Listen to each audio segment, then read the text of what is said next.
বাচ্চাকে ঝটপট কোনো খাবার বানিয়ে খাওয়াতে গেলে একটি আলু দিয়েই 2 মিনিটেই এই আলুর রেসিপিটি আপনারা অবশ্যই বানিয়ে খাওয়াতে পারেন। দেখুন দেখতে কতটা লোভনীয় হয়েছে। নমস্কার বন্ধুরা, তাহলে ভিডিওটি না টেনে শেষ পর্যন্ত দেখার অনুরোধ রইল। 2 মিনিটেই কিন্তু বাচ্চার জন্য এরকম খাবার বানিয়ে ফেলতে পারবেন। শুধু বাচ্চার জন্য নয়, বড়দের জন্যও অবশ্যই বানাতে পারেন। শুরুতেই আমি একটি আলু এরকম স্লাইস আকারে করে নিলাম। তারপর প্রেসার কুকারে দিয়েই 2টো সিটি মারলেই আলুগুলো কিন্তু পুরোটা সেদ্ধ হয়ে যাবে। এখানে নিয়েছি একটি পেঁয়াজ আর 2টো কাঁচা লঙ্কা।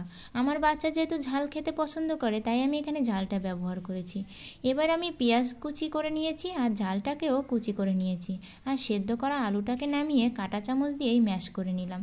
কিন্তু কাঁটা চামচ দিয়ে ম্যাশ করে পোষালো না, তাই পরে একটু লবণ দিয়ে নিজের হাতেই খুব সুন্দর করে এটাকে মাখিয়ে নিলাম। আসলে মাখামাখি যতটা ভালো হবে, খাবারটা কিন্তু ততটাই টেস্টি হবে। এবার দিয়ে নিলাম ম্যাগি মশলা, আর ওখানে একটু আমি 1 চিমটি লবণ দিয়েছিলাম। আর ম্যাগি মশলাতেও যেহেতু লবণ আছে, তাই কিন্তু আমি লবণটা একটু কম পরিমাণেই ব্যবহার করব। আপনারা চাইলে ম্যাগি মশলা নাও দিতে পারেন। মশলাটা দিয়ে আমি খুব সুন্দর করে মাখিয়ে নিলাম। এবার দিলাম 2 চামচ ময়দা, আর ময়দাটা দিয়ে খুব মাখিয়ে নেওয়ার পর এখানে আমি একটু খাবার সাদা তেলটাই দিয়ে দিলাম।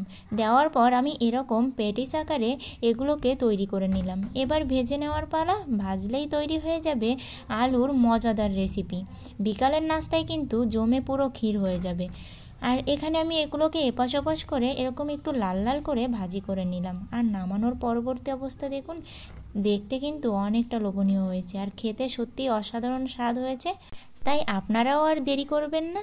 হাতে সময় না থাকলে 2 মিনিটেই আলু দিয়ে এই রেসিপিটি অবশ্যই একবার হলেও ট্রাই করবেন। সবাইকে টাটা জানিয়ে আজকের ভিডিওটা এখানেই শেষ করছি।